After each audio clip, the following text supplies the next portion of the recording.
Gee whiz.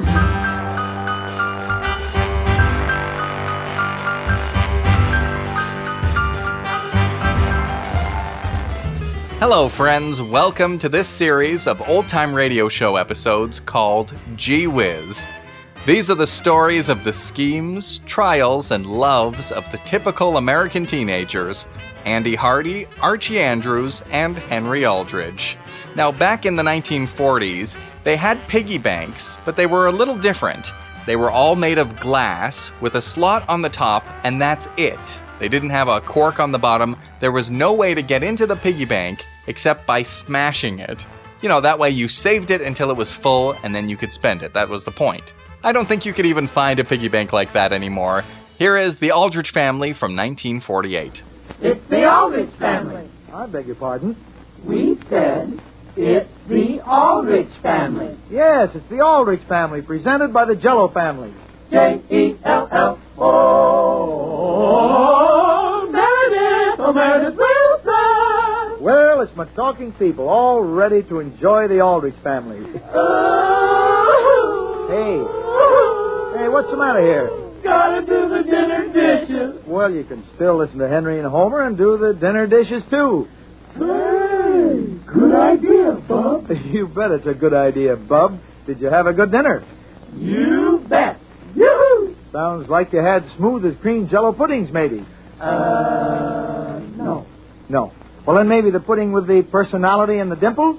Jello tapioca pudding? Right. Did you have Jello tapioca pudding? No. No. Well, then what did you have for dessert? The world's most famous shivering dessert. That's Jello in those 6 delicious flavors, starting with strawberry, Raspberry, cherry, orange, lemon,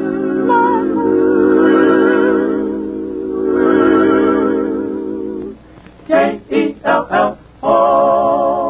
But you won't like it. Oh, no, not much. Hey, look at that clock. It's time for... The Aldrich Family, based on characters originated by Clifford Goldsmith and starring Ezra Stone as Henry with Jackie Kelk as Homer. Henry Aldrich. Coming, Mother.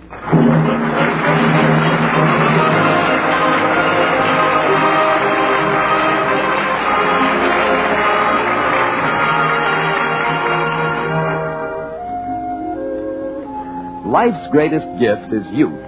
And fortunately, it isn't confined to any one age. Youth can be recaptured at any time by anyone who simply shares the experiences of an enthusiastic teenage boy like Henry Aldrich. The scene opens in Henry's bedroom. It is Saturday morning. Now listen, Henry, that's no way to hold it. It is so you have to tip it. Then how can you get the knife in? Homer, let go. Gee whiz, whose piggy bank is this anyway? Okay, go ahead if you're so smart. Why should I help you scrape up money to throw down the drain? What do you mean, down the drain? If I can get enough money out of this bank, I'm going to ask Kathleen to go to a movie tonight. Henry, you're crazy. You take Kathleen to a movie, and what have you got? A lot of memories and a good night kiss, if you're lucky. What's wrong with that? Well, you can do that any old time. But, boy, it isn't every day in the week that Springer's Hardware has a grab bag sale. That's just it, Homer. You buy a grab bag, and where are you? But take Kathleen to the movies, and at least you know what you're getting. Sure. So why not buy a grab bag and get pleasantly surprised? Boy, another dime. How much have you got out of your bank now? 50 cents so far. 50 cents? And there's one more coin in here. Boy, if I had 50 cents, I'd get my best friend and pool our money and invest it in a grab bag. Now, wait a minute, Homer. How much money have you actually got? A dime. Okay, so stop wasting your breath on grab bags. My mind is made up. But, Henry, did I tell you those grab bags have values up to $10 in them? Hey, look, a quarter. Yeah? That gives me exactly enough to cover Kathleen. 2 balcony seats, 2 sodas, and a nickel's worth of candy. Boy, what you couldn't get at Springer's for 75 cents. 75 cents? You mean they have grab bags as low as that? Sure, none of them are over $1. Homer, you're crazy. Are you telling me they have $10 values all for under $1? Sure, it's the chance of a lifetime, Henry. You can't lose. But how can you be sure what you're getting? That's the beautiful part. You can't. That's where the fun comes in.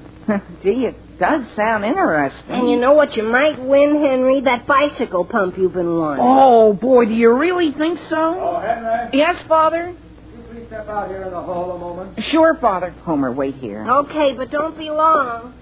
I was just passing your room, Henry, and I couldn't help overhearing. You mean about the grab bag sale, Father? Doesn't that sound swell? Frankly, son, it sounds a little risky to me. Risky, Father? Gee whiz, it's the chance of a lifetime. Yeah? When you invest in one of those grab bags, you can't lose. Even though you have no idea what it might be inside? But that's the beautiful part, Father. There might be anything inside. There might also be nothing. But Homer said their value's up to $10. Henry, I want you to make your own decision in this matter. But remember one thing, merchants can very seldom afford to give away anything valuable. But, Father, do you know what I might get for 75 cents? A bicycle pump. Henry, you're being very optimistic. I have it on good authority. Now, son, I know all about grab bags. I've had my fingers burned. You haven't. But, Father, these bags are entirely different. Henry, let me explain one more thing. From time to time...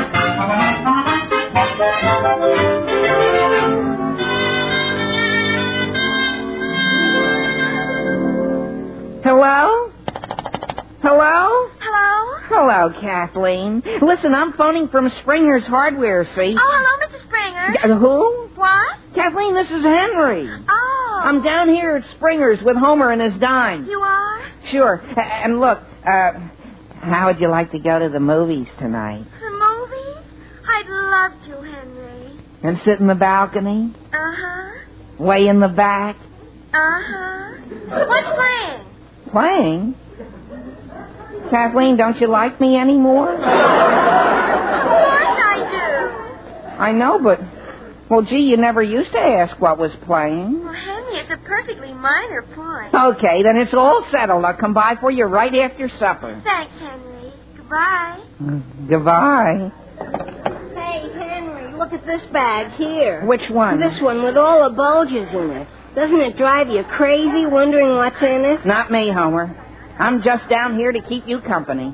Gee, Hen, aren't you the least bit interested in buying anything? Not if I have to risk every cent I have in the world. Now, you take this long, skinny bag here. Yeah? It's 30 cents, isn't it? Sure. Go ahead, Hen. Why don't you buy it? Why should I spend 30 cents for just a plain, ordinary yardstick? A yardstick? Is that all that bag is? Sure.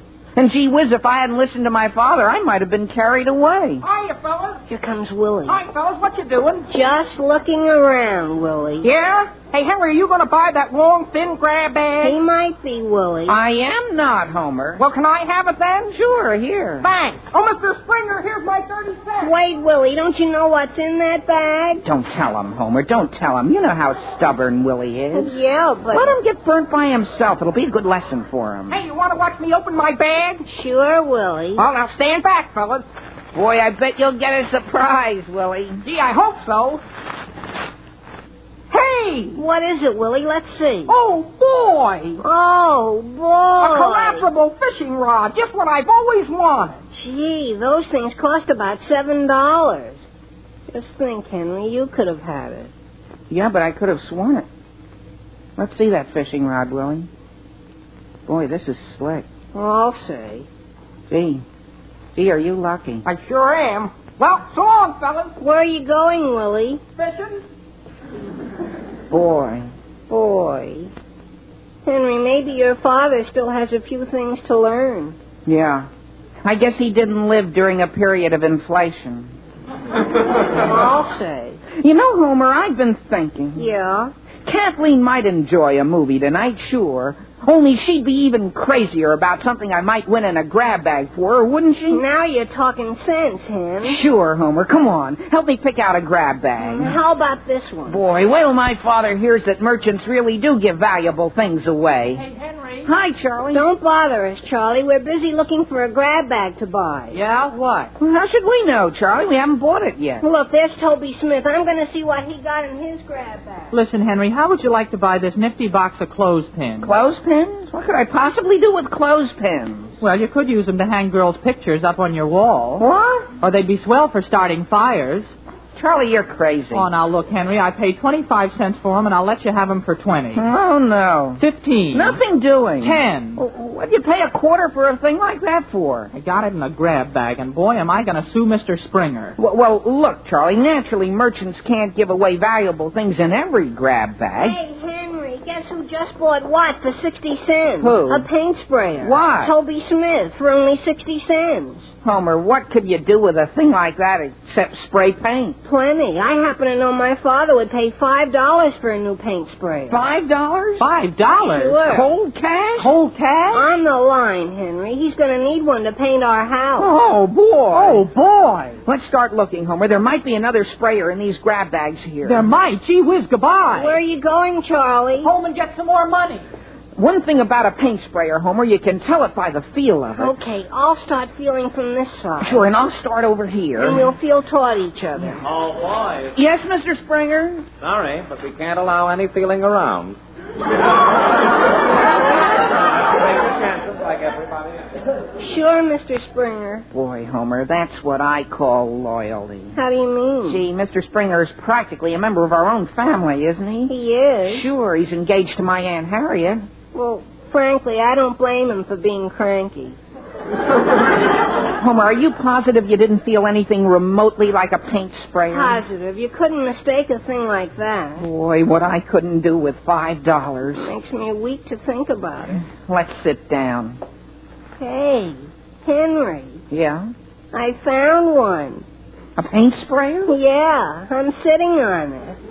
Homer, are you sure? Sure, I'm sure. Gee whiz, Homer, I forgot I left my 75 cents at home. Well, that's a fine thing. Look, Homer, you stay right here and guard this paint sprayer while I run home for my money. But what if somebody else wants to buy it? Just don't let them. And, Homer, if you can keep it for me, I'll give you $1 when I sell it. Okay, Henry, run.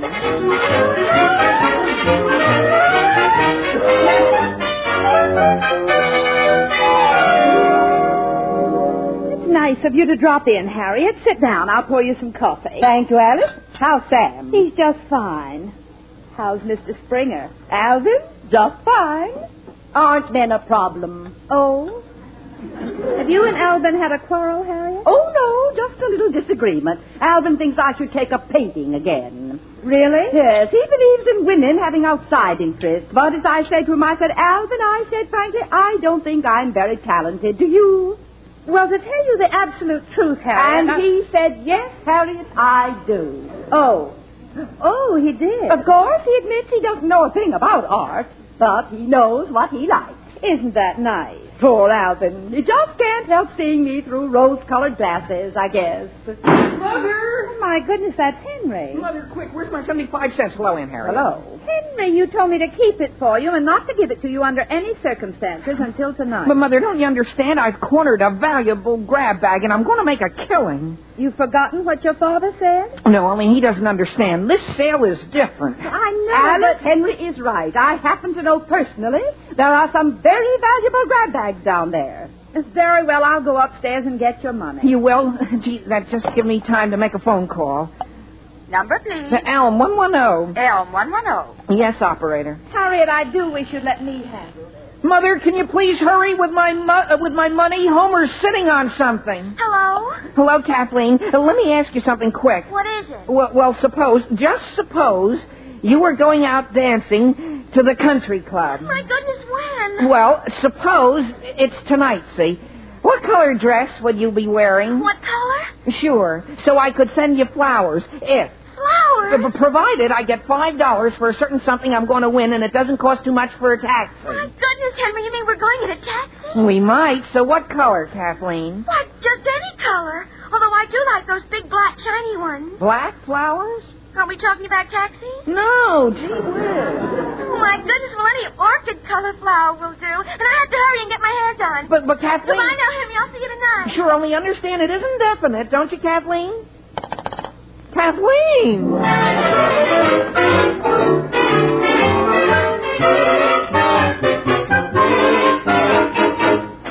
Now, wait a minute, Charlie. What are you doing? Well, what do you mean, what am I doing? I'm trying to pick out a paint sprayer. But you're not allowed to feel the grab bags. You just have to take your chance. Now, listen, Homer, since when do you own this hardware store? Charlie, get away from this grab bag. But it might be a paint sprayer. And it might not. And besides, it's reserved. Then it is a paint sprayer. Now, listen, Charlie. Now, Homer, let go of me. Now, look, Charlie, don't get mad. I didn't mean to push you. Let's just talk this over calmly. Oh, yeah? Listen, you little pipsqueak. Charlie, you're backing me right into the garden hole. Springer, I'll take this grab bag here. Hey! How much? Hey, that's Henry's grab bag. Oh, lady. Homer, you've got the hose looped over your arm. Lady, come back. Homer, look out! Hey!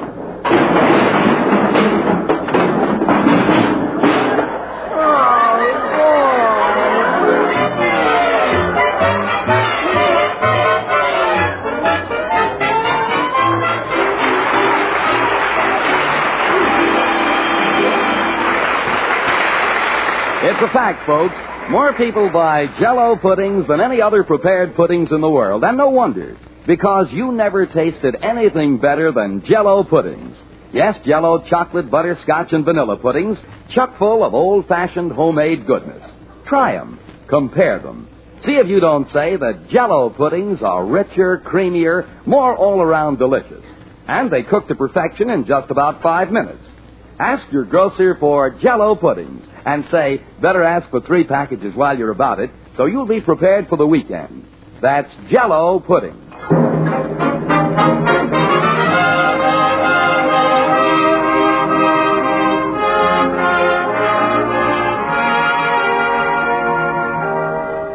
And now, getting back to the troubles of Henry Aldrich. Hoping to make a fortune from a grab bag he wants to buy and then sell for a profit, Henry has been planning to entertain Kathleen elaborately this evening.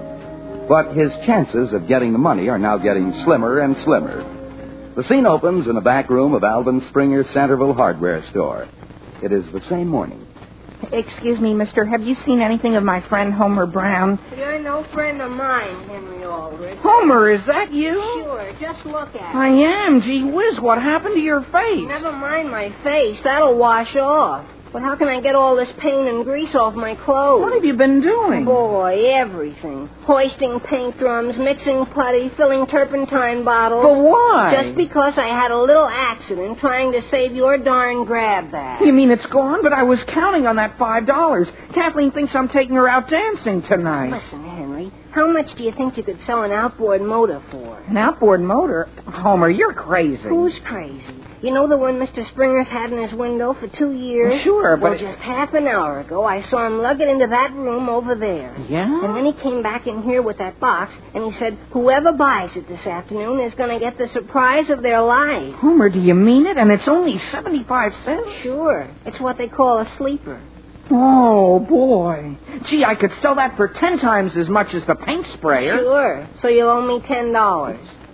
Homer, on second thought, I probably can't get more than 5 times as much. Now, listen, Look, Henry. why don't I go out now and round up a prospective buyer? Homer. Mr. Springer, what time are those grab bags going on sale? 2 o'clock sharp, Henry. You're sure you won't sell any of them before that? Nope. Gee, that's swell. Goodbye, Homer. I'll be back. Homer, I've been keeping an eye on you this morning. You've certainly done a good job back here. I have. Yes, sir. And to show my appreciation, I'm going to let you have any grab bag you'd like for that dime of yours. For a dime? You mean I can have any bag at all? Yes, sir. You mean I could even have the outboard motor? What outboard motor? Oh, gee, I shouldn't have mentioned it. I mean, this big grab bag right here. Homer, that isn't an outboard motor. It isn't. Oh, boy, is Henry going to get a surprise?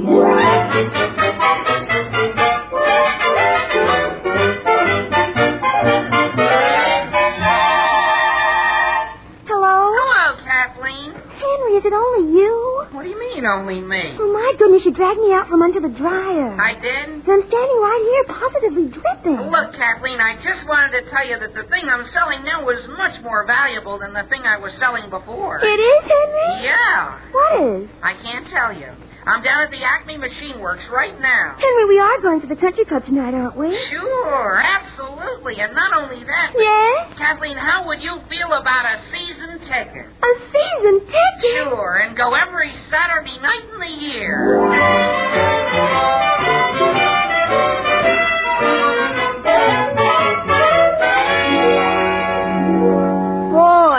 Mr. Springer, the grand prize. You're certainly the lucky one today, Homer. It's the only thing I ever won in my whole life. Do you mind if I use your phone? Go ahead. Thanks. Number, please. Elm 610. Elm 610. Gee, Mr. Springer, to think Henry's Aunt Harriet painted that all by herself. Yes, sir, and she's never had a lesson in her life. Would you believe it? Well, to tell you the truth... Neither would I. All it needs now is a nice frame. Hello. Hello, Mother. Guess who this is? Homer, don't be silly. Listen, Mother, a wonderful thing just happened. I just bought a grab bag. I thought you didn't have enough money to buy one. Well, I didn't, but Mr. Springer just had me move a few paint drums and gave it to me for practically nothing. Really? And, Mother, I won the grand prize. You what? Sure, and it's something you've always wanted. And I'd be willing to let it go cheap. Homer, it isn't... Sure, it's a sort of a painting. Oh, my heavens. For the inside or the outside of the house?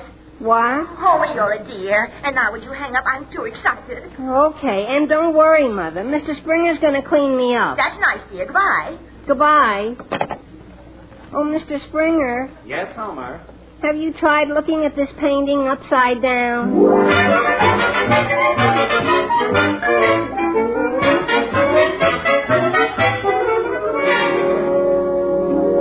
Alice, I just had to dash right over. Elizabeth, tell me again. Homer won the grand prize. We're having our house painted absolutely free. Oh, my heavens. Oh, isn't it marvelous? Mr. Springer's already given Homer the drums of paint. Elizabeth, I had no idea there was anything worthwhile in those grab bags. Oh, Alice, I still can't believe it. You know, Will and I had to choose this year between having the house painted or getting me a new fur coat, and we decided on the house. Really? Yes, we agreed the house takes more of a beating in the winter than I do. Elizabeth, does that mean that now? Oh, why not, Alice? Why not? Oh, get your hat on. Let's go look at fur coats. Right away? Shouldn't you wait until Will... Well, Alice, I'm only going to look.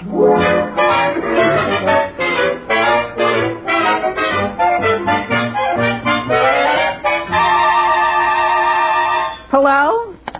Are you listening, Kathleen? Of course, Henry. Then what happened? Well, I found a fella who had a boat, see, but no motor. Yes? And you sold him your motor? Not exactly. No? He sold me his boat. My goodness. Well, that is, I gave him my IOU, and by next summer the boat will be mine, I hope. Henry, that's wonderful. My goodness, I'll be the proudest girl at the dance. The dance? Just imagine I'll be the only one there dancing with a boy with an outboard motor. Well, Kathleen, look, about the dance. Yes? How would you feel if we were to give up all activities this winter? What? And spend 2 solid months sailing around in the moonlight next summer? But, Henry, what do we do during the long winter evenings? Why, we can polish the boat. Polish it? Yeah, and grease the motor. But, Henry, I've just had my hair done. Well, I'll tell you. Oh, gee, look at the time. It's 1:30. It is? I've got to get back to Springer's and buy my grab bag. But, Henry... And I'll bring the outboard motor right over to your house, Kathleen, so we can admire it together.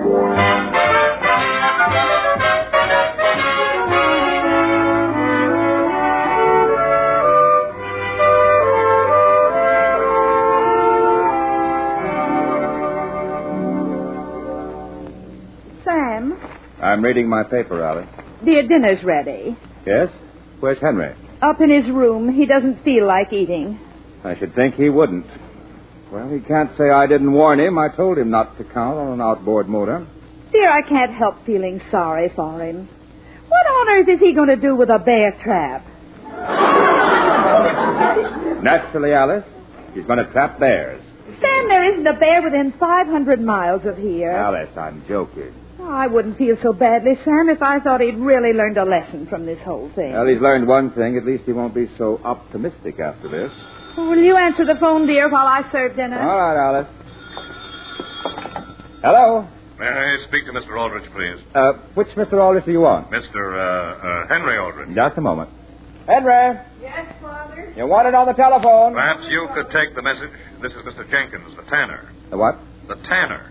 I have that information regarding the cost of turning a bear skin into a rug. What's that? It all depends on the size bear you trap. I am not trapping any bears, and neither is anyone else in this family. Goodbye. Father, didn't you say that phone call was for me? That was the tanner, Henry. I took care of him. You did, Father? But I had my plans all made. You can just unmake them. Now, come on in to dinner. If you don't mind, Father, I'd rather go back upstairs. Sam, dinner's on the table. I'm coming, Alice. You know, dear, I've been thinking. Couldn't you give Henry just enough money to take Kathleen to the movies tonight? No, Alice. That's the only way a youngster ever learns. Oh, I know, That's but... the way you had to learn. That's the way I had to. Good heavens, what's that? What's what, dear? That, on the center of the table. Why, they're candles, dear. You see, shaped like little stars, and they float in the water. Why? Why? I said why? Well, they're pretty, and Sam, I won them today, and I thought I'd better use them. I see. Alice, you weren't anywhere near Springer's Hardware today, were you? Why, how did that... Dear, before you get angry... That's all right, Alice. Do you know anyone who could use a dozen bottles of bubble bath? It's for dogs. Sam, you bought a grab bag, too? I'm afraid so, Alice. But, dear, we don't even have a dog. Yo-ho, anybody home? We're in the dining room, Homer. You certainly have to admire his timing. Hello, everybody. Oh, gee whiz, is it dinner time? By a strange coincidence, yes. Sit down, Homer. We're one short tonight. Boy, I'd love to. We aren't eating at our house tonight. Not at all? No, ma'am. My mother doesn't feel she should fool around in the kitchen in her new fur coat. Why doesn't she take it off? She doesn't dare. As soon as my father gets his hands on it, he's taking it back to the store. What's that under your arm? Oh, gee, I almost forgot. It's my grand prize. See? Good heavens.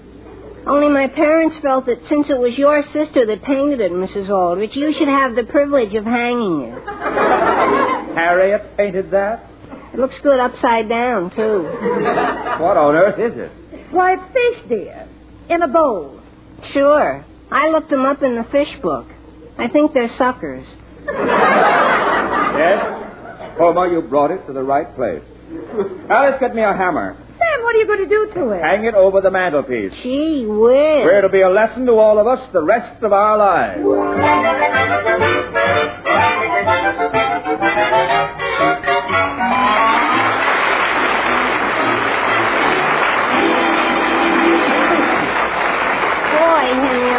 Good news for us. You have, Homer? Sure. How'd you like to go to the movies tonight? Now listen, Homer, you know we haven't got a nickel left to our name. Well, that's the beautiful part of it, Hen. I've invited someone to go with us who's agreed to absorb our overhead. Well, gee whiz. Sure. Who? Agnes Lawson. Well, that solves Henry's overhead problem. And, ladies, a good way for you to help solve yours when it comes to family budgets is to serve Jell-O puddings often. They cost little and they taste grand. Yes, Jell-O chocolate, butterscotch, and vanilla puddings. A trio of treats, chock full of old-fashioned homemade goodness. Tomorrow night, try confetti tarts. Just prepare a package of Jell-O vanilla pudding as usual. When cool, pour your luscious, creamy Jell-O vanilla pudding into crisp individual baked pastry shells. Chill thoroughly, then top with a generous helping of well-drained canned fruit cocktail. Remember, all three Jell-O puddings made with milk are nourishing, and they cook to perfection in just about 5 minutes. No wonder more people buy Jell-O puddings than any other prepared puddings in the world.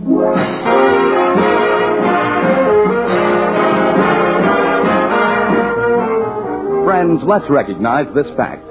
Our American economic system has brought greater material means for happiness to more people than any other the world has known, and it has preserved the basic freedoms. So let's all of us strive to make that economic system even better, as an employee or employer, as a farmer or as a professional man. Remember, the better we produce, the better we live.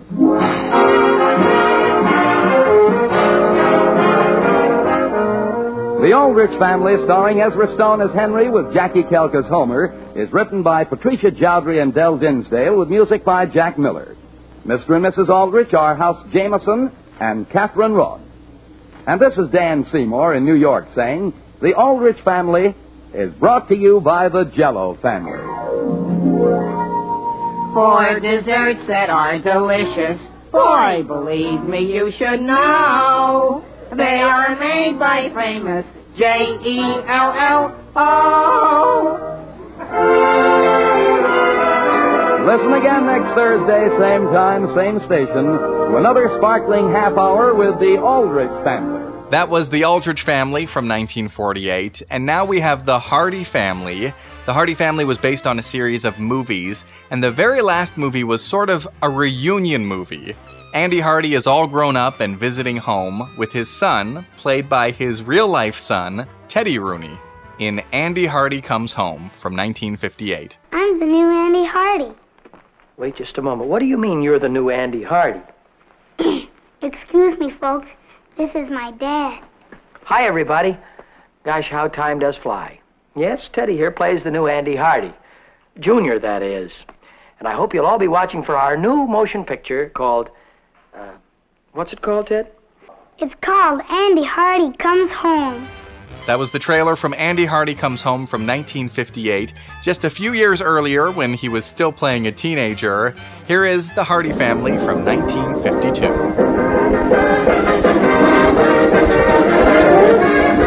We're proud to present the Hardy family, based on the famous Metro-Goldwyn-Mayer motion picture series, which brought delight to millions and reflected the common joys and tribulations of the average American family. And now here are the same great stars in the parts they created on the screen. Louis Stone, Mickey Rooney, and Fay Holden, the Hardy family.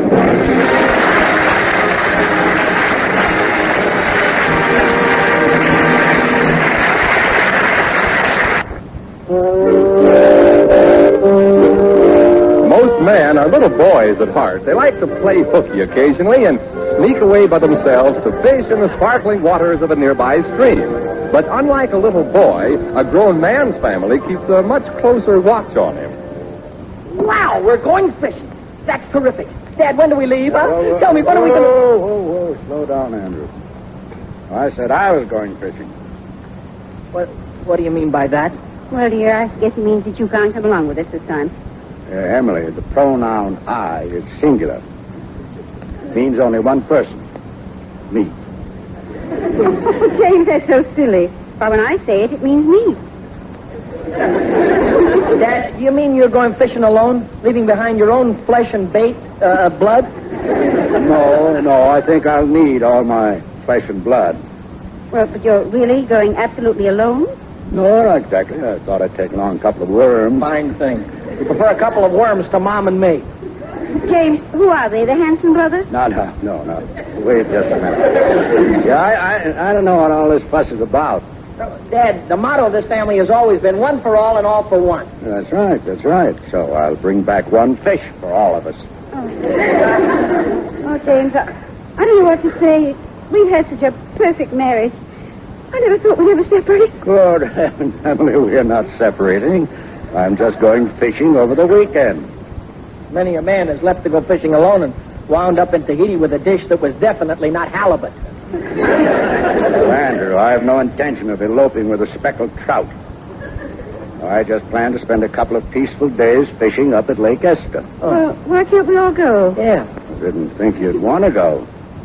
We all went fishing last year, and as I recall, you two were very unhappy on that trip. What? Oh, now, James, I only complained a little about how trying it was to cook on that old kerosene stove. And I just casually mentioned that I miss going to the movies at night once in a while. Yes, that's right. It was just the lack of necessities that made it rather difficult. Sure. Well, that, my dear, that's the fun of going fishing. You know, roughing it for a while. Well, dear, maybe we could find a nice lake in the middle of some city. Actually, I only need to take along one modern convenience to keep me very happy. Oh, what's that? Polly Benedict. You two, like most people today, are slaves to modern conveniences. You don't have that old pioneer spirit. Dad, no, wait, that's not true. That's not true. I could live like Daniel Boone if I had to. Yes. And I could make coonskin caps for all of us. Well, now, just a minute. It's very easy for you to say these things, but you don't have the knack for living primitively. I have the reputation in this town for being the most primitive man in a hot rod. Well, now, just let me give you an example. In prehistoric days, if a caveman asked his son to get something for dinner, what do you suppose he did? No, there wasn't any stores, couldn't buy any food. Exactly. So what did the son do? Ate his father. No.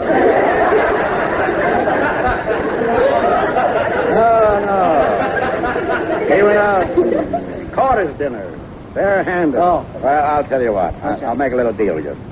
Now, if both of you can prove to me you can go without the so-called incestuous life for one entire day... Yeah? Well, I'll take you with me. Oh, now that's a cinch, Easiest thing in the world. Now, remember, you got to live just as though we were pioneers in the wilderness. Well, we'll start right now. Mom? Yes, dear. Where's the axe?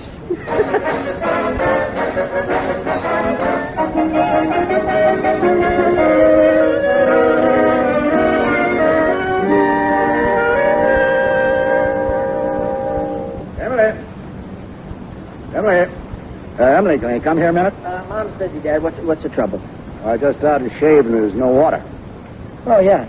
I went out to the meter and shut the water off a few minutes ago. You did what? I shut the water off. If we're going to live primitively, we can't have running water around the place. Oh, I see. Well, what are we going to do to keep from dying of thirst? Well, do like the pioneers did, of course. On your way to work this morning, stop in the park and get a drink out of the Carville River. Well, what are we going to do about keeping clean? We're not. We're going to be primitively dirty. Oh, Andrew, I've just got to shave. All right. What about your electric razor, Daddy? Well, that's right. Yeah. Yes, in the medicine cabinet. That's right. Yeah, here it is. Yeah, thanks. Thanks for reminding me. Oh, here's the end one. I'll plug it in for you. There we are. What in the world? The razor stopped. Mom just went down to the basement, I guess, to turn the electricity off. Oh, good heavens, this is ridiculous. I've got to have water to shave. Dad, Mom and I are only trying to make good on our bargain with you. Well, that's all right, but even pioneers had water. That's right. I'll get you some just like the pioneers did. What? I'll take 2 buckets and go down to the Carville River. All right, but take my car. It's faster than yours. Oh, no, Dad. You're not going to trick me. I'll walk like nature intended me to. Now, look. It's 2 miles down there and back. I'd like to shave before I have a beard down to my belt. Well, there's only one other solution. No, Andrew, no. Huh? No, I refuse to scrape my whiskers off of the sharp rock. No. No, Dad, I didn't mean that. I'll light a fire, start a small torch, and singe them off. Singe them off? But you'll have to wait till I rub 2 sticks together to start the fire.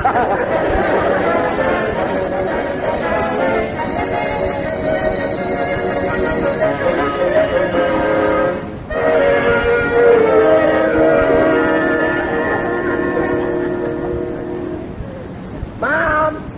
Yes, dear. Mom, have I got a clean shirt to wear? Yes, dear, right there in that pile of clothes. This pile? Mm-hmm. I thought they were dirty clothes.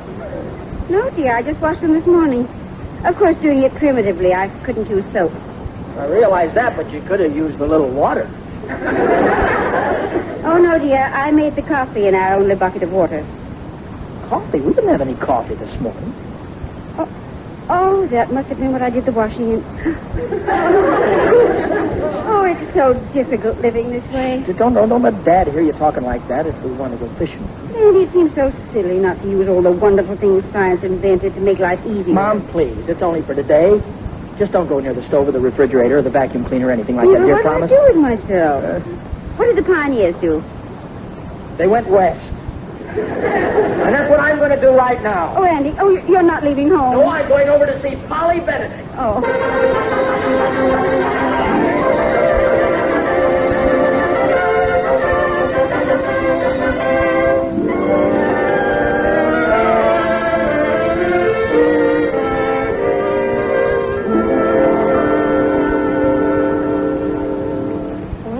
Supposed to take me to a matinee today. Mom and I made a bargain with Dad, see? If we show him we can get along without modern conveniences for today, he'll take us fishing with him. Well, does that mean we have to walk all the way to the Bijou Theater? Yes, it certainly does not. We'll ride. Oh, good. I was worried for a minute. Of course, we may not get there until evening. Evening? Mm-hmm. Well, it's only 1 o'clock now. I know, but we're going by mule and wagon. Huh? The pioneers did it. The pioneers? Yes. Well, for your information, the pioneers didn't go to movies. Thanks, Polly. I knew you'd be understanding. Andy Hardy, Aren't we going to a movie? Honey, look, I can't. It's part of the bargain. Well, just what did you plan to do today? Know of any good quilting bees on? Of course not. Well, there's only one other thing the pioneers did for amusement. What's that? Sparking. Sparking? Yeah. It's sort of a primitive, romantic pastime. And boy, do I feel primitive today.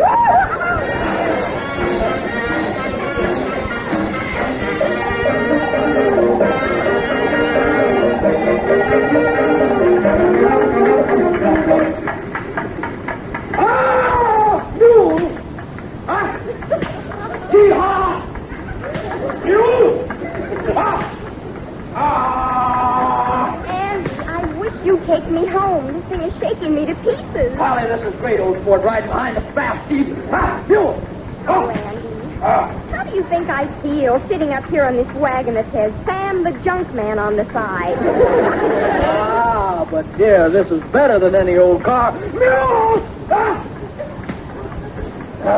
Smell that air. No gasoline fumes. I have been smelling the air, and it's terrible. What does Sam haul in this wagon?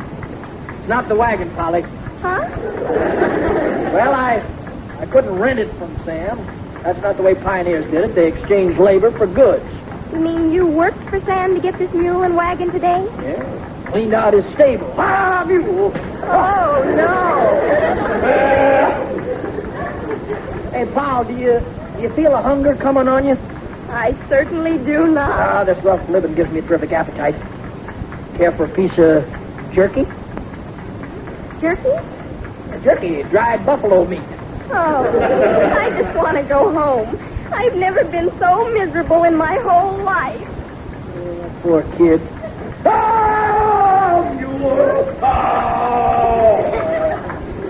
Andy, what are we stopping here for? I'm going to show you how the old-timers kept their women from thinking about the hardship. Oh, Andy. Andy, stop. Come here, me woman. Let me press my rough pioneer lips to your soft white cheek. Andy! You bit me! Getting a taste for raw meat. Pucker up my covered wagon, beauty. Andy, you're not only primitive, you're prehistoric. Prehistoric, yeah, you're right, girl. I never knew till today I had so much caveman in me.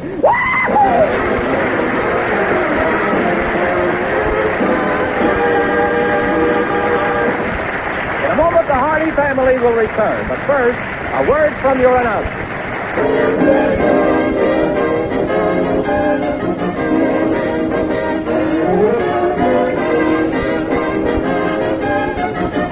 And now back to the Hardy family, starring Mickey Rooney, Louis Stone, and Fay Holden.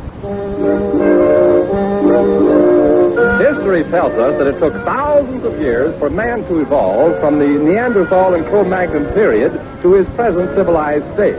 But in only one day, Andy Hardy has destroyed this work of centuries. Well, Emily, how are you holding up after roughing it all day? Oh, just fine, dear, just fine. I've loved every minute of it. Yeah, there. You haven't slept just once? Oh, of course not, dear, no. Why, Andy and I haven't used one single modern convenience. Why, we've been doing without things that we won't have to do even when we go fishing. That's so? What, for instance? Fish. Well, Emily, it's not hard to go without fish. Well, then why do we want to go fishing so badly? Now, Emily, just a moment. You know, you and Andrew are the ones that are on trial here, not me. Yes, dear, I know, yes. Well, then, will you please tell me why you put a raw pork chop in my lunch today? Well, I hadn't fixed the fireplace up for cooking yet. What'd you say? Well, the fireplace, dear. Well, what are you cooking in the fireplace? Isn't it exciting? And so romantic, too. Oh, we all gather around the fireplace and eat by the light of the flickering fire. Uh-huh. And it's going to be a surprise, dear. Well, just can't you give me... What are we going to have in this fireplace at dinner? Can't you give me a little hint? No. It's a surprise. I don't know what it is. Andy's gone out hunting for it. Good heavens, you mean he's gone hunting for food with a gun? Yes. Well, we just want to prove that we can rough it as rough as you can rough it. Well, this is rougher than the Pilgrims had it. Yeah, but it's a lot of fun. Now, why don't you get ready for dinner? What should I do? Put on a leopard skin? No, don't be silly, dear. No, you just wash up. What? Oh, is the water on in the bathroom? Oh, no, you can't go up there, dear. In the first place, there's no light. You couldn't see a thing. See a thing? I begin to have trouble seeing you. Now, couldn't we just turn the lights on for just a minute? Oh, my goodness. Oh, you're so modern. Well, I'm not so modern, but what's the good of washing up if I can't see how clean I am? Well, I've got a bucket of water out in the kitchen. You'll have to wash in that. Oh, well, would you take my arm and guide me to it, please? It's right this way, dear. You know, I think I can see quite well in the dark. So can a cat. Is this the water bucket here? No, dear. That's the wastebasket. The water bucket is right over there somewhere. Yeah. Oh. Yes. I found it. Here's the towel, dear. Thanks. Emily, is this scented water? Scented? Of course not. It's from Carville River. Well, I get a decided odor. Asparagus, I believe. Oh, James. Oh, this is terrible. What's the matter? You just washed an ass soup for dinner.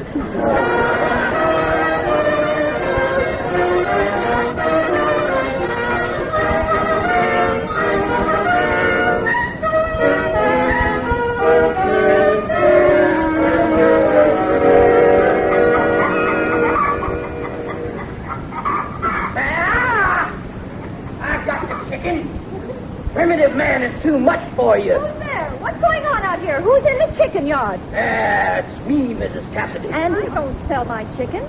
Sell 'em? I caught this here chicken and it's mine. That's nature's law. Well, it's not the law of this country, so you'd better put it right back. Now, hold on there. I'm not poaching on your territory, ma'am. Andy Hardy, put that chicken right down. This chicken was a stray, Mrs. Cassidy.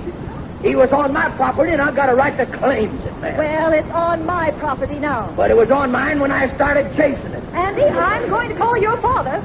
Okay, and tell him I'm bringing home a chicken, will you? He must be starved by now. I'm going to ask him to put you away.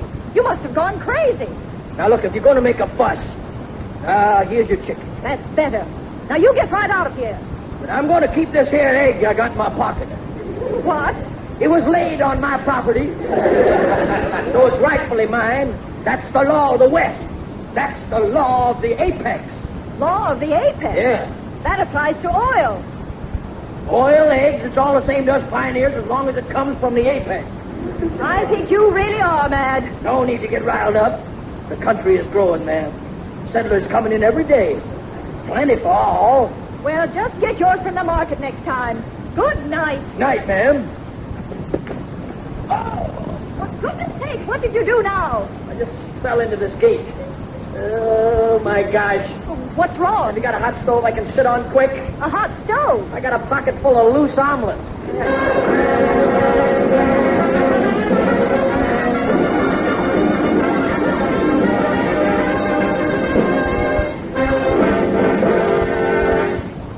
Come on, my barn heavy you are. I'll let you have it with both barrels of this here shotgun. It's only me, Logan, neighbor. Andy Hardy, what are you doing here? I'm just going to milk your cow. What in the world for? Because I want to take milk home. What else? Hey, you wait till Judge Hardy hears about this. He'll be tickled to death. Probably only expecting water. Are you nuts? If you just tell me which side is for cream and which is for milk, I'll get started. Now, don't you put a hand on that cow. She's been milked twice today. Only twice? You better trade her in for a new model. Now, get out of here. Listen, neighbor. This cow eats the grass in the lot next door, doesn't she? That's right. And that lot belongs to the city, and what belongs to the city belongs to the people, and I'm part of the people. So I'm collecting my share of the milk from my share of the grass. Now, I'm giving you just 2 seconds to get out of here. All righty, Logan. But you're forcing the showdown with me. What? This country's getting too crowded for you big cattlemen and us pioneers.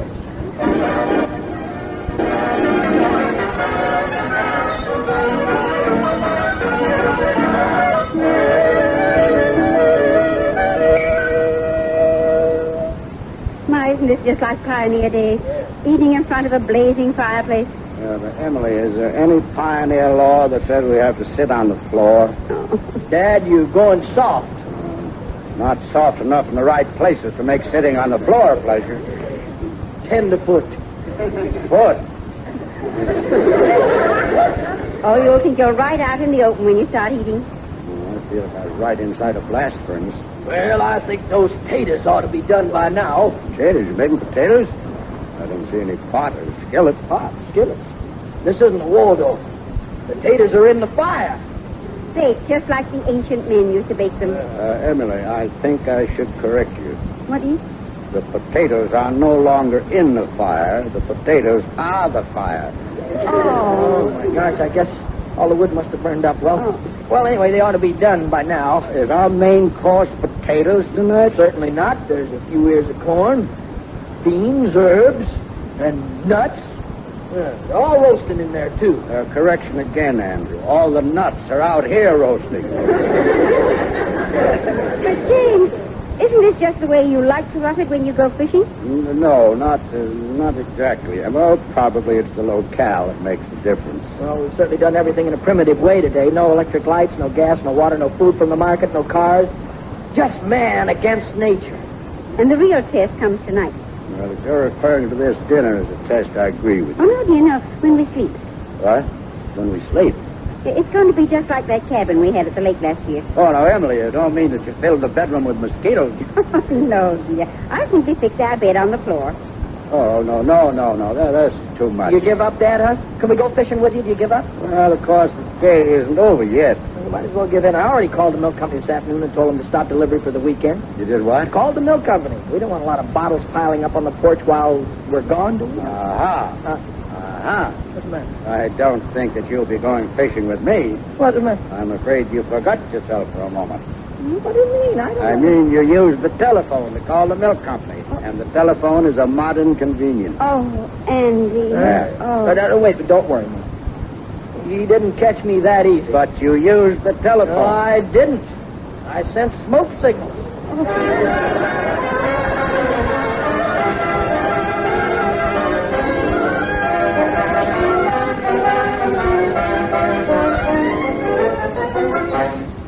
Good morning, everybody. Beautiful day. I'm all ready to get those fish. Andy, be very quiet, dear. What's the matter, dear? Your father had a difficult night. Oh. What's the matter, Dad? Oh, don't ask me what isn't the matter. It's easy to tell. Didn't have trouble roughing it on the floor all night, did you? No trouble at all. I didn't try it. What? He was up all night, dear. He was? Bicarbonate. Yeah. Those roasted potatoes. Well, you'll feel different when you get to Lake Esther. Just imagine it now. Oh, those trout all budded and sizzling in the pan. Cornbread on the side. Here's another bicarbonate. If anyone ever hears that the judge of Carver Court sat in the middle of his living room floor in the dark eating something off a tin plate that he couldn't see, I'd be impeached. And we're still going fishing, huh? Aren't we? After the struggle you put up, I couldn't back out now. Oh, you'll be proud of us this time, dear. That training yesterday taught us a lot. Well, that's fine, Emma. That's fine. Yes. It taught me that you just cannot go along without a good stove. So I thought this time I'd take my portable electric one, and we can run it off the car battery. You what? I'm all packed. I'm taking my motion picture projector and film, radio this time. But I thought that And I borrowed Mrs. Kennedy's portable refrigerator, and I've just stuffed it with food. And then I thought we could put our good mattress on top of the car. And I'm taking my tuxedo. Your tuxedo? Certainly. There's a new dance hall up at Lake Esther. And that's the only way to rough it, believe me. In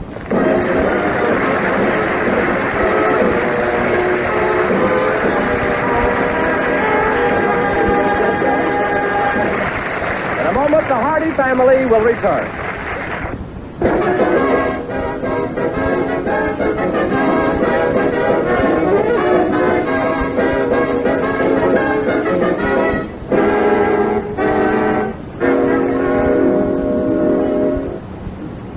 Now, here again is the Hardy family.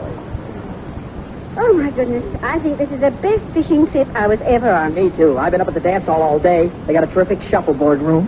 And I found my study club had a chapter in the village. No kidding. They made me honorary chairman at their meeting today. Good. Shuffleboard study club. Does anyone want to hear how the fishing is? Huh? Excuse me. Sure, Dad, sure. Dear. After all, we did come up here for fishing, didn't we? Well, that's what I thought. How many did you catch today? Well, you two might as well have stayed home for all the fishing you've done. Well, we wanted you to enjoy yourself alone, Dad. How many fish did you get? None. None? Oh, that's a shame, dear. Well, maybe fishing alone's a mistake. You know, it's lonesome out there. Dad, you wanted to commune with nature. No, but I communed with nature all day. Andrew, isn't there room for me on one of your shuffleboard teams? Oh, I'm right sorry, Dad. They're all filled up. Oh, Emily, do you think that your study club might... Oh, no, women, dear. Oh, yes, that's right, of course. You know, I've got a good suggestion. What's that? Let's quit roughing it and go home. But, James, you... No, wait, Mom. I know what Dad means. You do, dear? Yeah, sure. You can do without things when you know you can have them, but when you absolutely can't get them, then, brother, how you need them.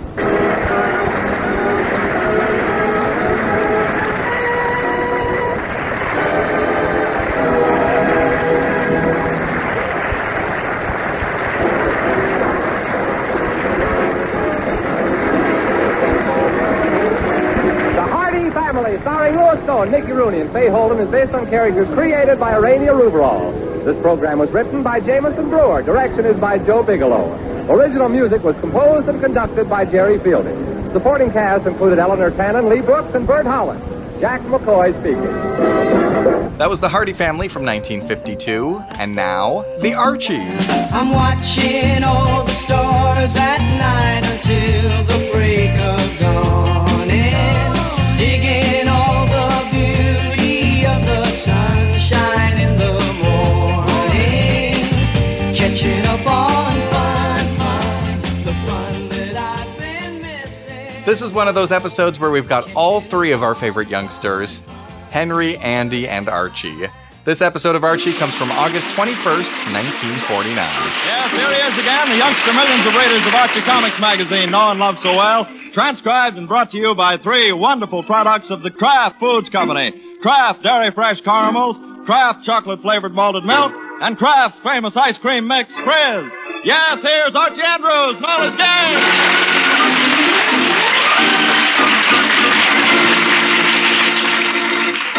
And now for our weekly visit to Riverdale. It's Saturday morning as we look in on the Andrews home, and we find Mr. Andrews seated in the living room reading his newspaper. Let's see now.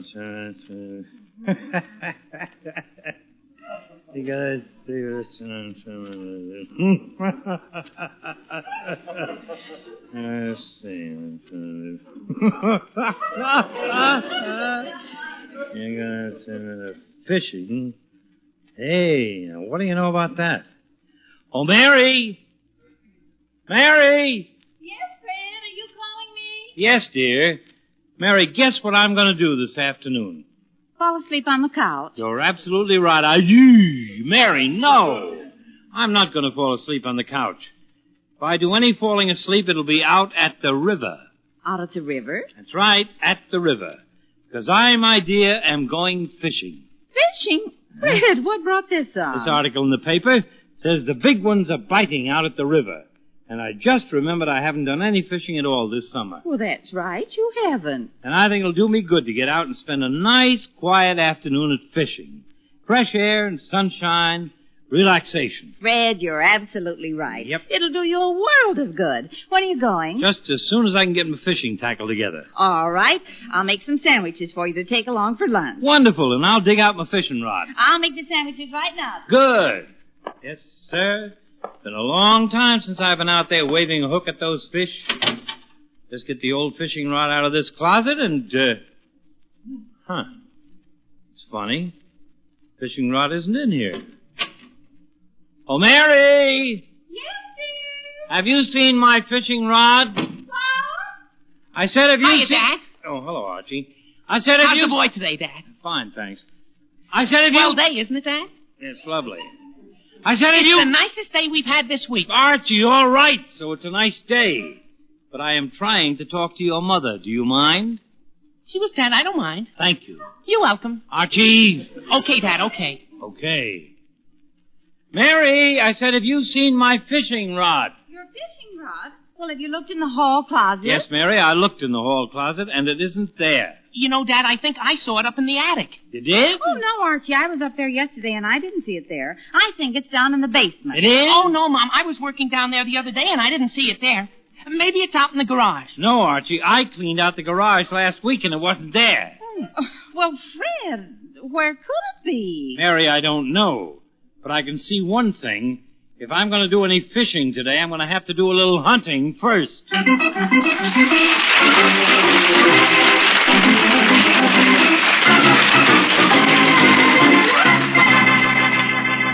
Well, we'll know in a minute what luck Mr. Andrews has finding his fishing rod, but one thing you don't have to look very far for is a delicious, tasty, cooling Kraft malted milk.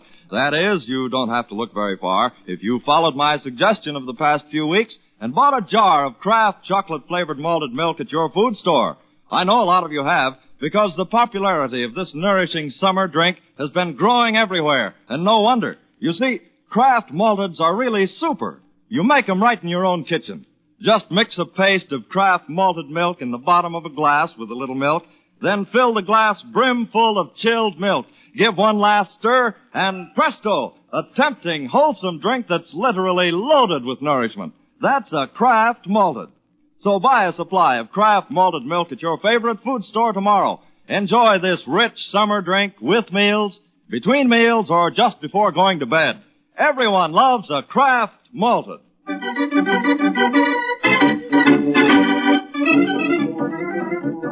And now, back to the Andrews, who are busily searching for Mr. Andrews' fishing rod. Fred, did you find it? No, Mary, I didn't. Did you find it, Archie? No, Dad, and I looked in my room, your room, the guest room, and all the upstairs closets. Oh, dear, and I looked in the attic and in all the rooms and closets down here. And I looked in the basement and in the garage. Fred, where on earth could it be? Mary, if I knew, I wouldn't be playing fishing rod, who's got the fishing rod? Gee whiz, I just remembered. Just remembered what? About your fishing rod, Dad. It's at Jughead's house. Oh, well, all right. I thought perhaps it was you. At whose house? Jughead's. Archie, what is my fishing rod doing at Jughead's house? Well, I loaned it to his Uncle Herman a few weeks ago, and he never brought it back. Oh, fine. Archie, what right did you have to Now, lend... Fred, there was nothing wrong with lending your fishing rod. You hardly ever use it. But I... Just call up Jughead, have him bring the rod back, and then you can go fishing. But I... Oh, me. All right, Mary, but the boy still had no right to lend that rod without asking my permission. I'm sorry, Dad. I should hope so. Now get Jughead on the phone and tell him to get over here with that rod in a hurry. Okay, Dad, I will. Well. Operator, get me Riverdale 479, please. I sure hope he's home. He better be. Now, Fred. Hello? Hello, Jughead. This is Archie. Oh, hi, Archie. Listen, Jug, do you remember when you borrowed my father's fishing rod so you and your Uncle Herman could go fishing a few weeks ago? Yeah? Well, you never returned the rod, and my father wants it to go fishing. What for? He won't catch anything. Yes, Jug, but he just... Get all sunburned mosquito bit. Jug, You can buy fish cheaper down at the market. Jughead, all right. But my father still wants to go fishing, whether you think he'll catch anything or not. So bring that rod over here right away. Okay, Archie. Okay. Is he coming over? Yeah, Dad. He said he'd be right here. Good. There, you see, Fred? I told you there was nothing to get so excited about. He'll be here in no time. I hope so. Of course he will. Now, I better finish making your sandwich. All right, dear. Now, let me see. All I have to do is get my creel and my boots and some hooks, and I'll be all set to go fishing. What are you going to use for bait, Dad? Bait? Oh, good grief. I forgot all about that. Gotta have some bait, don't I? Well, you sure do, Dad. Unless you're just going fishing to catch a cold. Catch a cold. Wasn't funny, huh? No, Archie, not very funny. Now, listen, here's what I want you to do. Yeah? I want you to go out in the backyard and catch some grasshoppers. Sure, Dad. Grasshoppers? Dad, what do you want grasshoppers for? Not to teach me how to jump. I want them for bait. Bait? Dad, who ever heard of grasshoppers for bait? Archie, any fisherman who knows what he's doing knows that at this time of year, grasshoppers are the finest bait you can think of. Besides, they're a lot easier to catch than digging for worms. But, Dad, I don't want to go catching grasshoppers. Archie, don't argue. I'll pay you a nickel a grasshopper. But, Dad, I do... You will? Yes, I will. But I want nice big ones. Gee whiz, okay, Dad, I'll go catch them right now. Gee whiz, a nickel apiece for all the grasshoppers. Gee whiz. Well, that solves the bait problem. Now I better get my creel out of the closet. And something tells me I'll come home tonight with that creel loaded with whoppers. Yes, sir, Oh, fine. No creel. Mary! Yes, dear? Where's my creel? Where's Your what? My creel. Thought it was in this closet, but it isn't. Fred, what on earth's a creel? Mary, a creel is a small wicker basket that I wear on a strap over my shoulder, and when I catch a fish, I put it in there. Oh, is that a creel? Yes, that's a creel. I loaned that to Mr. Cooper. Loaned it to Mr. Cooper? Mary, when did you lend my creel to Mr. Cooper? A few weeks ago, he was going fishing, and he couldn't find his creel, so he stopped by here and asked if he could borrow yours. And you said yes. Well, Fred, of course. What's the harm in his borrowing your creel? Mary, there is no harm in Mr. Cooper borrowing my creel. And there was no harm in Jughead's Uncle Herman borrowing my fishing rod. Well, what am I running here, a sporting goods store? But I didn't... When I want to go fishing, I want to go fishing. I don't want to start running all over town getting my own equipment back. Fred Andrews, for pity's sake, stop being so dramatic. Right. You don't have to run all over town. So far, you haven't set foot out of this room. But All you have to do is call Mr. Cooper up, and I'm sure he'll be glad to bring your creel right over. It's just next door. Oh, me. All right, Mary, all right. I'll call Mr. Cooper. All right, but I never saw anyone get so excited over nothing. Nothing? Nothing? Mary, you call that nothing? Why, if I... Oh, me, what's the use? You can't argue with a woman. Operator, get me Riverdale 674. Never saw anyone get so excited over nothing, she says. Sometimes I... Hello, Betty. This is Mr. Andrews. May I speak to your father? Oh, he isn't home, Mr. Andrews. Isn't home? Well, he has something of mine that I need right away. Oh, well, what is it? A creel. A creel? Oh, a fishing creel? That's right, Betty. He borrowed it a few weeks ago. A few weeks ago. Oh, when he went fishing. Yes, Betty. That's usually when you borrow a creel. So would you mind... Sure. I remember Mr. Andrews, and golly, was he ever lucky that day. Yes, but would He you caught bring... more fish than I ever saw before. Yes, but would you Great bring... big one. Grace, would you We had bring... them for supper, and they were delicious. Betty! Yes, Mr. Andrews? Your father's fishing triumphs are very interesting. But if you don't mind, I'd rather try my own luck than hear about his. So would you please bring my creel over here? Oh, golly, sure, Mr. Andrews. I'll bring it right over. All right, Betty. Thanks a lot. You're welcome, Mr. Andrews. Bye. Goodbye. Oh, that Betty. Sometimes I think she's as bad as... Oh, great. Now what? Hello. Oh, good grief. Jughead. What'd you expect? Willie the Whale? No, Jughead, I did not expect Willie the Whale or you either. Come in. I brought you fishing rod. Oh, good. Thanks, Jughead. My Uncle Herman says thanks a lot. It's all right, And he Jug. sure had good luck with it. Yes, He Jug. caught dozens and dozens of fish. Yes, Jug, I never saw such beauty. Some were as big as this. Jug, And they were delicious. We had them for supper. Jughead, all right. So everybody in town has had great luck with my fishing equipment. But why do I have to stand here and listen to it? Well, why don't you go fishing? Oh, me. Jughead, it so happens that's what I'm trying I got one. Oh, fine. Archie, Gee whiz, Dad. Isn't this a swell grasshopper? Isn't it a beauty? Isn't it a Lulu? Looks just like my Uncle Herman. Jughead, be quiet. And Archie, look. That is undoubtedly the loveliest, most beautiful specimen of grasshopper ever brought into captivity. But will you please quit waving it around? Go put it in a jar or something? Fred, here are your sandwiches. Oh, hello, Jughead. Hello, Mrs. Andrews. Isn't this a beautiful grasshopper, Mom? Archie, take it away. Well, gee whiz, Get it Mama. out of here. Get it out. Mary, I don't It'll think... get loose and you'll never catch it. Mary, I don't Get in the food or in our bed or something. Mary! Will you stop getting hysterical over a harmless little grasshopper? Well, wouldn't you get hysterical if Archie shoved that grasshopper right under your nose? He did, and I didn't. Stop getting so excited over nothing. Fred, it's not nothing. Well, what's he doing with a grasshopper in here anyway? It's bait. Bait? For fishing? Yes, for fishing. Oh, for pity's sake. Fred, I'll certainly be happier when you actually get started on that fishing trip. Mary, believe me, so will I. But I'll never get started if I have to stop and argue with everybody around here. I'm not arguing. Jug, be quiet. Well, I'll go get a box for you to keep your sandwiches in. Well, I'm glad that's settled. Now I better find my fishing boots or I'll never get out of here. Fishing boots? Yes, Archie, my high wading boots. At least I know where they are, in the closet. Just saw them there. Dad. Yes, Archie? You remember the other day when it was raining so hard? Yes. And I couldn't find my rubbers? Yes. And I had to run over to Betty's? Yes. And you said I could wear your fishing boots? Yes. Well, while I was running, I split one of them. Well, good. I owed you split one of them. Archie, you didn't. Uh-huh. Oh, good grief, Archie. How am I going to go fishing in no wading boots? If you stay in shallow water, you can use my galoshes. Doug, be quiet. Gee, but Now, Dad, I know. Know what? Veronica's father has a beautiful pair of new wading boots. Yeah, well, what good does that do? He does? Uh-huh. And I bet if I called Veronica, she'd lend me her father's boots. Well, now, that's not a bad idea. Not a bad idea.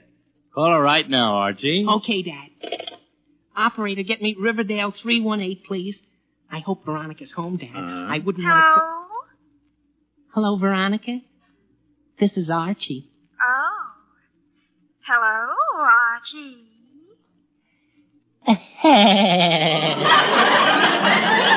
Oh, fine. Hi, you all Archiekins.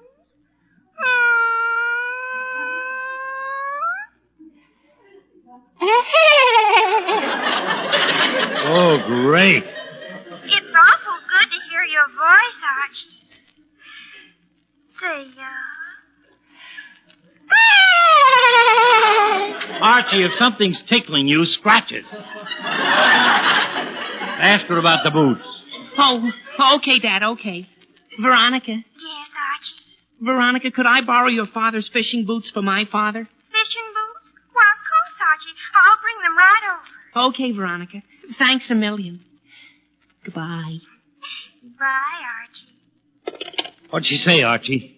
Oh, she said she'd bring them right over, Dad. Oh, that's fine, fine.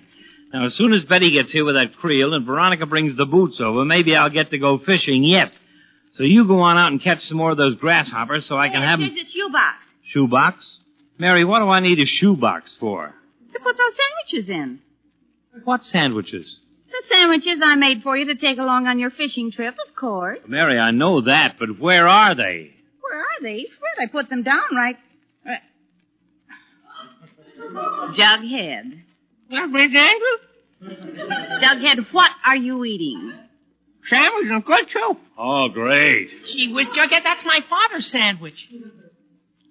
It was. Jughead, do you mean to say you just saw some sandwiches and helped yourself to them? I thought that's what they were there for. Oh, for pity's sake. Jughead, you might have... Now, Mary, don't start crying over spilled sandwiches. He's eaten them and there's not much we can do about it. I don't want to waste time while you lecture Jughead on his manners. Just make me some more sandwiches. I want to go fishing. All right, Fred, all right. I'll make some more, but see that nobody eats them this time. Well, this time put 'em where Jughead won't get 'em. Gee, I'm sorry, Mr. Andrews. Jughead, it's all right. But for Pete's sake, you and Archie go on out and catch me some more grasshoppers, or I'll never get started on that trip. Okay, Dad. Come on, Jug. I am. Oh, that Jughead. Sometimes I wonder if he isn't the first cousin to... Oh, no. Isn't that thing ever going to stop ringing? Hello, Mr. Andrews. Hello, Mr. Warren. Come in. Thanks, Mr. Andrews. Say, what's the shoebox for? Huh? Oh, this? Yeah.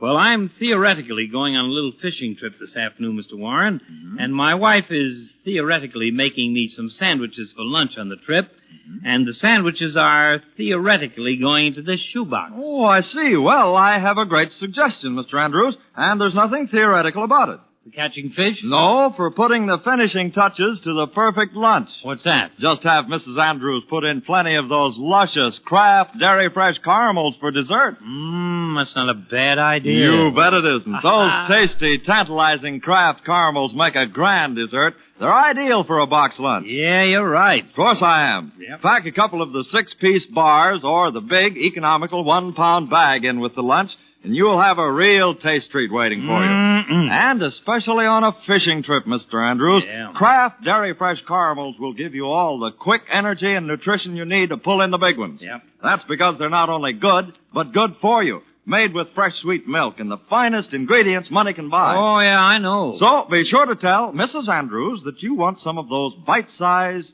chewy, soft Kraft Dairy Fresh caramels. The candy treat that can't be beat. Mr. Warren, I'll do that right now. All right, Mr. Andrews, I'll run along now. And good fishing to you. Thanks, Mr. Warren. Boy, that was a good idea. I'll tell Mary about it. Oh, great. Now what? Hello, Mr. Andrews. I brought the creel. Oh, Betty, good. I'm glad you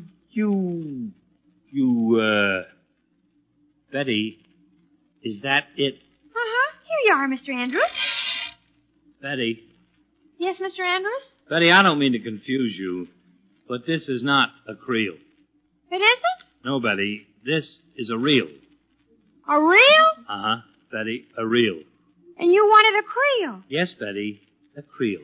And a reel's not the same as a creel? No, Betty. A reel is not a creel. Golly. Somehow I still feel a reel's really a creel. Oh, no. Betty, look. I can't help how you feel, but a reel is made of steel. And a reel is a deal to hold a trout or an eel. An eel? Golly, who'd make a meal of an eel? Oh, no. Betty, look. This is my last appeal to stop talking about reels, creels, and eels before I start to squeal. Okay, Mr. Andrews, I won't say another word. I'll take this creel home and bring back a reel. Oh, great, Betty, you got it backwards. You'll take this reel home and bring me a creel. Creel, reel, what's the difference as long as I bring back the gadget you want? Well, you got something there, but hurry up. I want to get started on my trip. Okay, Mr. Andrews, I'll be right back. Oh, that Betty. Say, I better check the reel on that fishing pole, make sure it's in good shape. Let's see now. Oh, great. Just look at that line, all snarled up. Good thing I decided to check it. I never... Andrews? Yes, Jughead? Archie wants to know how many grasshoppers you want him to catch. Oh, great. As many as he can, Jughead. But, Jughead? Yes? Just what did your Uncle Herman use this reel for? Catching sea serpents? Why? Is it broken? No, Jughead, but the line is not only all snarled up, but it's wound on crooked. Oh, that. I guess I did that. You did? Uh-huh. After my Uncle Herman got back from fishing, I used the line to fly my kite. Oh, no! Jughead, how could you be so dumb? It was easy. Jughead, never mind the joke. I better just get to work and unravel this line, or I'll never get going. I know a good way to fix it, Mr. Andrews. What is the good way? Well, I'll hold one end of the line while you walk back into the living room until you have it all straightened out, and then you reel it in again. Well, Jughead, that's not a bad idea. Here, you hold the line while I back up and unwind it. Okay. Good. Now hold it tight. I will. All right. Now I'll back up. Careful of that table, Mr. Andrews. I see it, Jughead. Careful of that chair, Mr. Andrews. Yeah, I see it. Look out for the lamp, Mr. Andrews. I see it, Jug. Well, there we are, Jughead. Got the line all stretched out straight. You see? I told you it was a good idea. Yeah, it was. Now, you just hold the line taut while I reel it in, and everything will be Oh, okay. Dad, what happened to Jughead? Archie, look out for the Oh!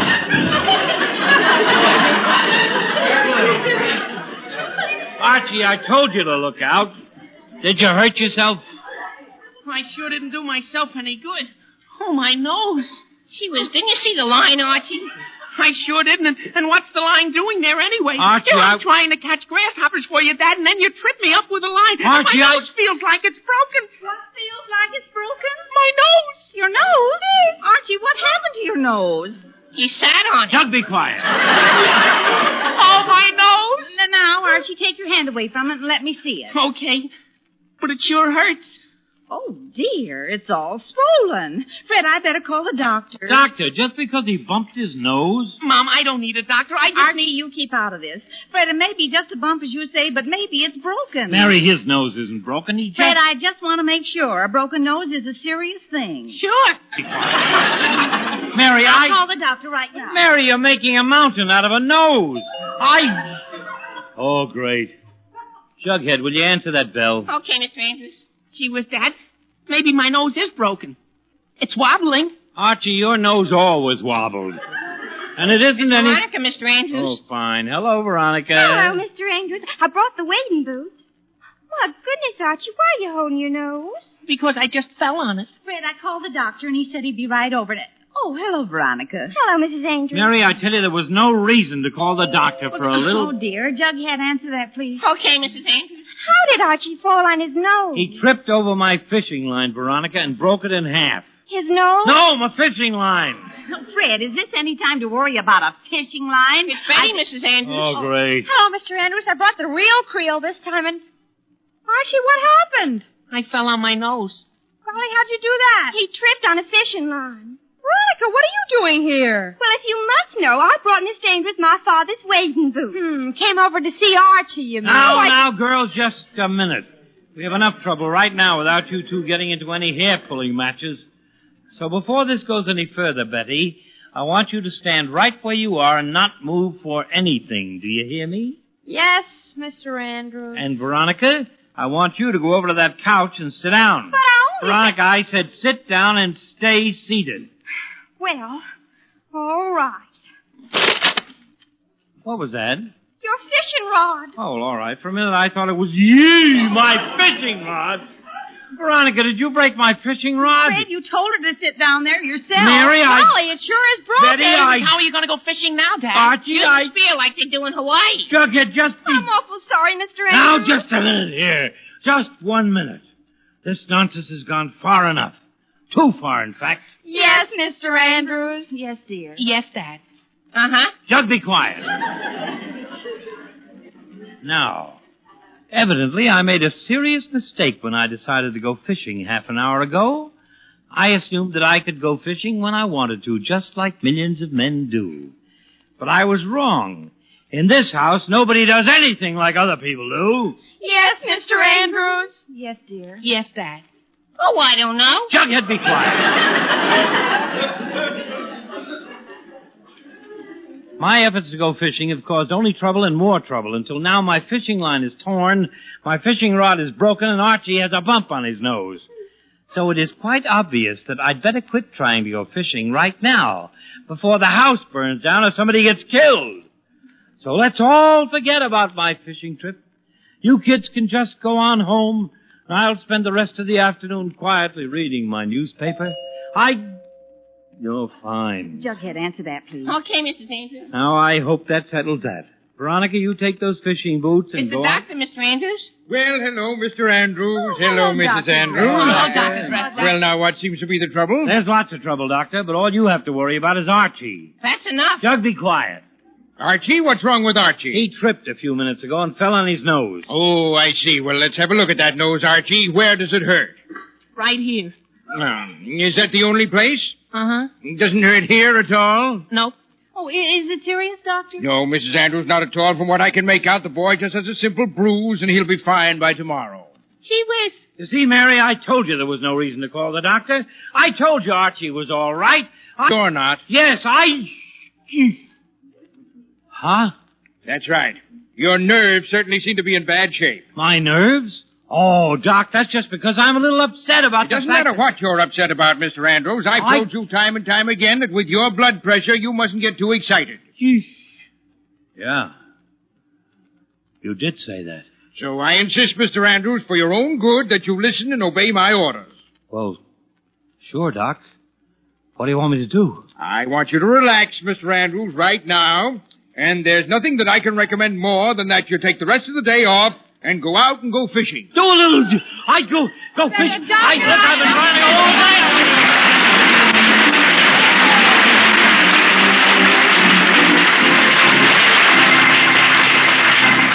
The Andrews will be back in just a moment. But first, a hint to homemakers on how to catch a whole mess of compliments. There's nothing to it. Just bait your family's appetites with one of their favorite dinners and then top it off with heaping dishes of Kraft Frizz. Frizz, that's F-R-I-Z-Z. The marvelous ice cream you make at home whenever you want to serve truly delicious, rich-tasting ice cream. And it's so very easy to fix. You add, now get this, you only add water. Only water to Kraft Frizz. Mix according to the simple directions printed right on the label and freeze it right in your own refrigerator ice tray. Frizz is economical. Each package makes 6 generous servings.